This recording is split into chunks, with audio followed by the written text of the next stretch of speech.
தங்களுக்குள்ளே இருக்கின்ற பிரச்சனைகளை, தங்களுடைய கட்சி பிரச்சனைகளை நீங்கள் இன்று நீதிமன்றம் வரைக்கும் கொண்டு விட்டு மக்களை புதினம் பார்க்க வைத்திருக்கும் நீங்கள் என்னை என்னுடைய கட்சியில் இருந்து இடைநிறுத்துவதற்கு, சவால் விடுவதற்கு நீங்கள் ஆரப்பா? உங்களுக்கு என்ன அருகதை இருக்கின்றது?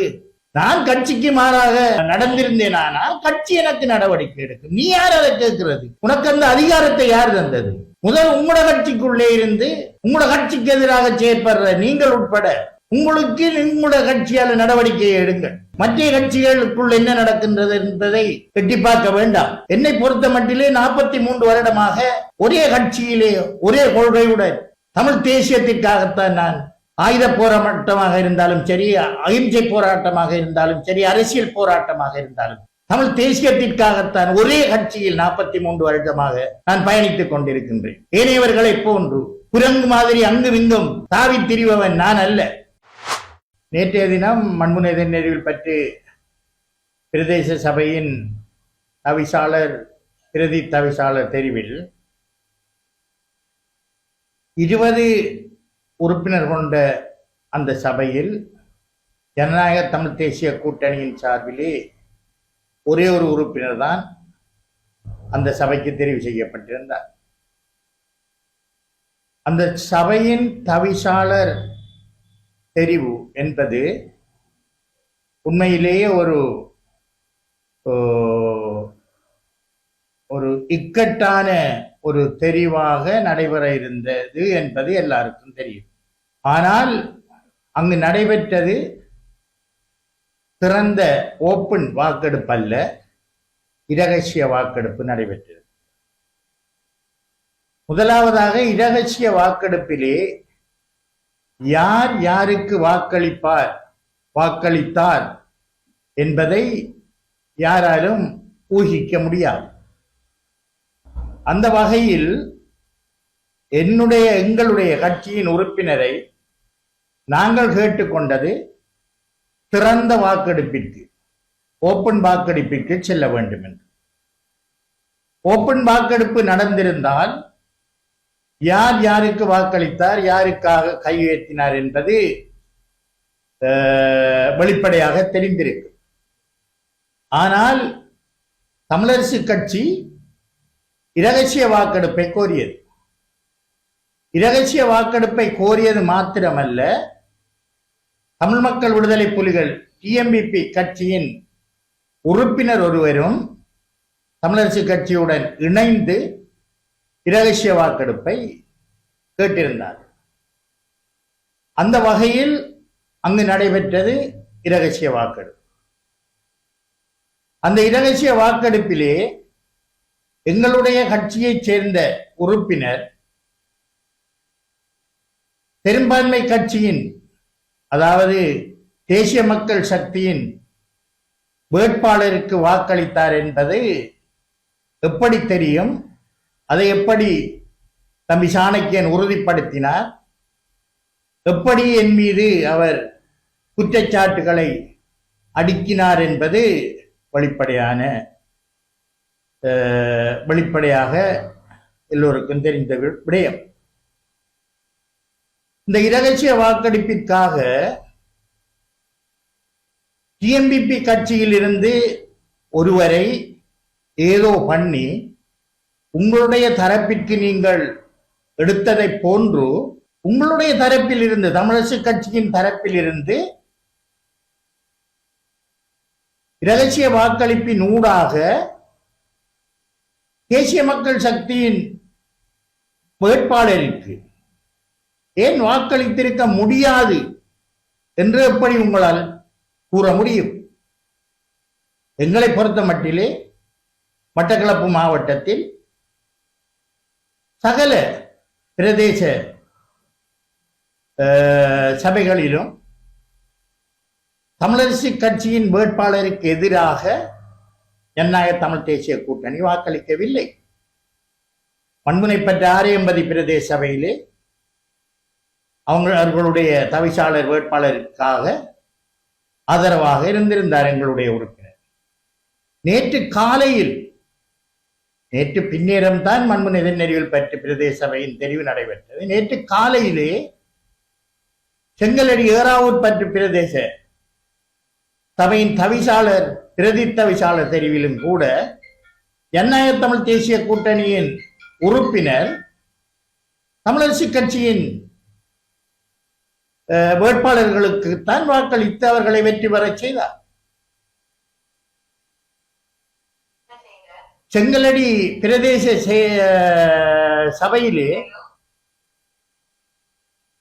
ஏனைய மட்டக்களப்பு மாவட்டத்தின் தமிழ் அரசு கட்சியின் ஏனைய பாராளுமன்ற உறுப்பினர்கள் ஒருவரை தவிசாளராக நியமிப்பதற்கிருந்தும் சாணக்கியன் பாராளுமன்ற உறுப்பினர்கள் இன்னொருவரை ஆதரிப்பதாக இருப்பதாக கதைகள் வந்தபோது அங்கு நாங்கள் விசாரித்த மட்டிலே உண்மையாக இந்த பாராளுமன்ற உறுப்பினர்கள் 2 பிரிவுகளாக இருந்தார்கள். இவரால் முன்மொழியப்பட்ட இவரால் ஆதரவு கொடுக்கப்பட்ட ஒரு உறுப்பினர் நேற்று காலையிலே செங்கலடி பிரதேச சபையின் தவிசாளர் பிரதி தவிசாளர் தெரிவுக்கு சமூகம் அளிக்காமல் சுகஈனமாக வைத்தியசாலையிலே அனுமதிக்கப்பட்டிருந்தார். அந்த வகையில் மண்முனை தென்னறிவில் பற்றி பிரதேச சபையின் தவிசாளர் தெரிவிலே எங்களுடைய உறுப்பினர் தமிழரசு கட்சியின் வேட்பாளருக்கு வாக்களித்திருக்க மாட்டார் என்று எப்படி இவர்களால் கூற முடியும்? உண்மையிலே என்னுடன் பலர் பேசினார்கள். சாணக்கியன் என்னை தேடி வந்து பேசினார். நான் அவரிடம் கேட்டேன், இவ்வளவு நாளும் நீங்கள் வரவில்லை, இப்போதான் வருகின்றீர்கள் என்று. என்ன முகத்துடன் அண்ணன் உங்கள்கிட்ட வாரது என்று அவரே என்னிடம் கேட்டார். அப்ப எனக்கு எதிராக ஏதோ அவர் செய்திருக்கின்றார் என்ற காரணத்தினால் தான் அந்த கேள்வியை என்ன முகத்துடன் உங்களிடம் மாற என்று கேட்டவர். அப்படி இருந்தும் நான் அவருக்கு எங்களுடைய உறுப்பினர் அவர்களுக்கு எதிராக வாக்களிப்பார் என்று கூறவில்லை. அங்கு தவிசாளர் வேட்பாளராக இருந்த தம்பி வினோ அவரும் என்னை வந்து சந்தித்தார். அவரிடமும் நான் உனக்கு வாக்களிக்க மாட்டேன் என்று கூறவில்லை. நேற்று காலையிலே புதிதாக தெரிவு செய்யப்பட்ட மட்டக்களப்பு மாநகர சபை மேயர் பிரதி மேயர் 2 வருடங்களினால் மேயராக அறிவிக்கப்பட்டிருக்கும் மதன் போன்றோர் என்னை தேடி வந்து பேசினார்கள். அவர்களிடமும் நான் உங்களுக்கு வாக்களிக்க மாட்டேன் என்று கூறவில்லை. இறுதி நேரத்திலே 1 மணி 1:30 மணி அளவிலே சுமந்திரன் என்னுடன் டெலிபோனிலே பேசினார். நான் அவருக்கும் உங்களுக்கு எதிராக வாக்களிப்பேன் என்று கூறவில்லை. ஆனால் இறுதி வரை நாங்கள் சில கோரிக்கைகளை அவர்களிடம் வைத்திருந்தோம். அவர்களை பொறுத்த மட்டிலே எந்த கோரிக்கைக்கும் அவர்கள் செவி சாய்க்கவில்லை. எந்த ஒரு சபையிலும் சேர்ந்து ஆட்சி அமைப்பதற்கு முன்வரவில்லை. இன்று முஸ்லிம் காங்கிரசுடன் ஒப்பந்தம் செய்கின்றார்கள். டக்ளஸ் தேவானந்தாவை தேடிச் சென்று அவரிடம் ஆதரவு கேட்கின்றார்கள். விக்னேஸ்வரன் அவர்களை மிகவும் மோசமாக தூற்றியவர்கள் இன்று அவருடன் ஒப்பந்தம் செய்கின்றார்கள். சஜித் பிரேமதாச எஸ்ஜேபியுடன் அவர்கள் ஒப்பந்தம் செய்கின்றார்கள். ஜனநாயக தமிழ் தேசிய கூட்டணி வடக்கு கிழக்கிலே 106 உள்ளூராட்சி மன்ற உறுப்பினர்களை வைத்திருந்தும் எங்களுடன் எந்த விதமான உடன்பாட்டுக்கும் வருவதற்கு அவர்கள் தயாராக இல்லை. ஆனால் நாங்கள் அவர்களுக்கு வாக்களிக்கக்கூடிய இடங்களிலே வாக்களித்துக் கொண்டு வருகின்றோம். ஓப்பன் வாக்கெடுப்பு, திறந்த வாக்கெடுப்பு நேற்று மண்முனை தென்னறிவில் பற்றி பிரதேச சபையில் கோரியிருந்தால் அவர்களும் அந்த உண்மை அவர்களுக்கு தெரிந்திருக்கும். அதை விடுத்து தேவையற்ற குற்றச்சாட்டுகள், தேவையற்ற விமர்சனங்களை வைப்பதை முதலில் தவிர்த்துக் கொள்ள வேண்டும். நீங்கள் தமிழ் மக்கள் விடுதலை புலிகளில் இருந்து ஒருவரை ஏதோ பண்ணி உங்களுடைய சைட்டுக்கு உங்களுடைய தரப்பிற்கு வளைத்தெடுத்ததை போன்று தேசிய மக்கள் சக்தியின் பிரதேச சபையின் தவிசாளர் வேட்பாளரும் மிகவும் பணபலம் படைத்தவர். லட்சக்கணக்கிலே அவர் செலவழித்து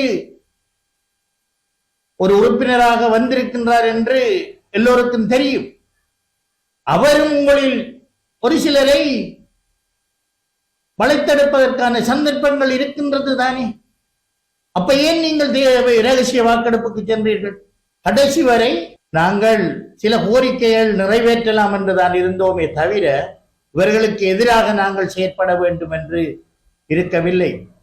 ஆனால் இங்கு அந்த கலாச்சாரம் மாறி இருக்கின்றது. பிரதேச சபைகளை அமைப்பதற்கு கூட பல டீல்கள் நடைபெறுகின்றது. பண ரீதியான டீல்கள், வேறு பல நலம் சார்ந்த டீல்கள் இங்கு நடைபெறுகின்றது. இன்று பிற்பகல் பட்டிப்பளை கொக்கட்டிச்சோலையிலே தெரிவு இருக்கின்றது. இரவு 12-1 மணி வரைக்கும் அங்கு ஒரு சில உறுப்பினர்களை சந்தித்து டீல் பேசி இருக்கின்றார்கள். இன்று காலையிலே கூட வாழைச்சேனை பிரதேச சபையின் தெரிவின் போது ஜனநாயக தமிழ் தேசிய கூட்டணியின் உறுப்பினர் தமிழரசு கட்சிக்கு சாதகமாக வாக்களித்த போது கூட தம்பி சாணக்கியன் பாராளுமன்ற உறுப்பினர் அவர்கள் கூறியிருக்கின்றார், நேற்று களுவாஞ்சிக்குடியிலே நடைபெற்ற சம்பவத்திற்கு பின்பு நாங்கள் பயந்து தமிழரசு கட்சிக்கு வாக்களித்ததாக. அப்ப நேற்று காலையிலே செங்கலடியிலே தமிழரசு கட்சிக்கு சாதகமாக வாக்களித்தது உங்களுடைய உறுப்பினர், தமிழரசு கட்சியின் உறுப்பினர், அதுவும் உங்களுக்கு சாதகமானவர் நேற்று உங்களுடைய வேட்பாளருக்கு வாக்களிக்காமல் வைத்தியசாலையில் படுத்திருக்கின்றார். நீங்கள் நினைத்திருந்தால் அவரை கொண்டு வந்திருக்கலாம். ரால் தன்னுடைய தலைக்குள்ளே ஏதோ வைத்துக் கொண்டு நாறுது மணக்குது என்று கூறுவதை போன்று தங்களுக்குள்ளே இருக்கின்ற பிரச்சனைகளை, தங்களுடைய கட்சி பிரச்சனைகளை நீங்கள் இன்று நீதிமன்றம் வரைக்கும் கொண்டு விட்டு மக்களை புதினம் பார்க்க வைத்திருக்கும் நீங்கள் என்னை என்னுடைய கட்சியில் இருந்து இடைநிறுத்துவதற்கு, சவால் விடுவதற்கு நீங்கள் ஆரப்பா? உங்களுக்கு என்ன அருகதை இருக்கின்றது? நான் கட்சிக்கு மாறாக நடந்திருந்தேனானா கட்சி எனக்கு நடவடிக்கை எடுக்கும். நீ யார் அதை கேட்கிறதுக்கு? உனக்கு அந்த அதிகாரத்தை யார் தந்தது? முதல் உங்களோட கட்சிக்குள்ளே இருந்து உங்களோட கட்சிக்கு எதிராக செயற்படுற நீங்கள் உட்பட உங்களுக்கு உங்களோட கட்சியால் நடவடிக்கையை எடுங்கள். மற்ற கட்சிகளுக்குள் என்ன நடக்கின்றது என்பதை எட்டி பார்க்க வேண்டாம். என்னை பொறுத்த மட்டிலே 43 வருடமாக ஒரே கட்சியிலே ஒரே கொள்கையுடன் தமிழ் தேசியத்திற்காகத்தான் நான் ஆயுத போராட்டமாக இருந்தாலும் சரி, அகிம்சை போராட்டமாக இருந்தாலும் சரி, அரசியல் போராட்டமாக இருந்தாலும் சரி, தமிழ் தேசியத்திற்காகத்தான் ஒரே கட்சியில் 43 வருடமாக நான் பயணித்துக் கொண்டிருக்கின்றேன். ஏனையவர்களை போன்று குரங்கு மாதிரி அங்கும் இங்கும் தாவி திரிபவன் நான் அல்ல. ஒன்றை உணர்ந்து கொள்ள வேண்டும். தேசியம் என்றால் என்ன, தமிழ் தேசியம் என்றால் என்ன, போராட்டம் என்றால் என்ன, இந்த போராட்டத்தின் மூலம் ஏற்பட்ட இழப்பு என்ன, தமிழ் மக்களின் தேவை என்ன என்பதை நீங்கள் புரிந்து கொள்ள வேண்டும். வெறுமனே கதிரைக்கும் பதவிக்கும் ஆசைப்பட்டு ஏனையவர்களை தூற்றுவதையோ அல்லது விமர்சிப்பதையோ நீங்கள் உணர்ந்து கொள்ள வேண்டும். உங்களை நீங்கள் சுய பரிசோதனை செய்து கொள்ள வேண்டும். இறுதியாகவும் கூறுகின்றேன், நீங்கள் திறந்த வாக்கெடுப்பிற்கு நேற்று பண்புநெறியில் பற்றி பிரதேச சபையில் சென்றிருந்தால் உங்களுக்கு தெரிந்திருக்கும் எங்களுடைய வேட்பாளர் யாருக்கு வாக்களிப்பார், அல்லது உங்களுக்குள்ளே யார் கருப்பாடு இருக்கின்றார்கள் என்பதை நீங்கள் உணர்ந்திருப்பீர்கள் என்பதை உங்களுக்கு கூறி வைக்க விரும்புகின்றேன்.